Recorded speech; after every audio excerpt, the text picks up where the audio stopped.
প্রেমে পাগল। আমি দিওয়ানা, আমি মাস্তানা। মারুফ, আমি তো এই কথা কখনো ভাবিনি। কেন ভাবনি? আমি এতিম বলে? আমি গরিব বলে? না না মারুফ। নাকি? আমি তো কিছুই জানতাম না। তুমি তো আমাকে সবকিছু শিখিয়েছো। তুমি তো মরা গাছে ফুল ফুটিয়েছো, শুকনো গাছে ফুল ফুটিয়েছো। আমি তোমার জন্য কি কি করেছি জানো? তোমার পরীক্ষা খারাপ হয়েছিল, তুমি কাঁদছিলে।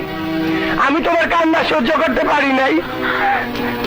আমি রাতের অন্ধকারে লাইব্রেরিতে গিয়ে সব পরীক্ষার কাগজ পুড়িয়ে ফেলেছিলাম। কি বলছো তুমি? হ্যাঁ, ডন তোমার গায়ে হাত দিয়েছিল, আমি ওই রাতেই তাকে জবাই দিয়েছি।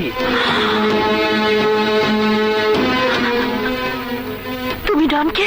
হ্যাঁ, শুধু ডনকে না, যে আমাকে ছেলের মতো আদর করেছে, যাকে আমি আব্বা বলে ডাকতাম, সে এতিমখানার প্রিন্সিপালের আমি কথা বন্ধ করে দিয়েছি, মুক্তি মেরে ফেলেছি এইভাবে।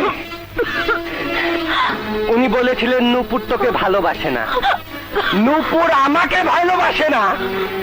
এই কথা আমি শুনতে চাই না। মারুফ, তুমি মানুষ খুন করেছো। তুমি আমি খুনি তোর জন্যে, তোর জন্য খুন করেছি। হ্যাঁ, তোর জন্য আমি খুন করেছি। শুধু এই খুন নয়, এই রক্ত কার জানিস? ঢাকা থেকে আসা পুলিশের ওসির আর শাকিলের। শাকিলের? হ্যাঁ, আমি ওকে মেরে ফেলেছি। মারুফ, তুমি? আমি পৃথিবীর শ্রেষ্ঠ প্রেমিক।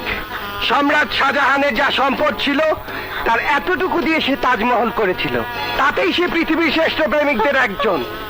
আর আমি যদি ভারতবর্ষের রাজা হতাম, তাহলে সারা ভারতবর্ষ জুড়েই তোমার জন্য একটা তাজমহল বানাতাম।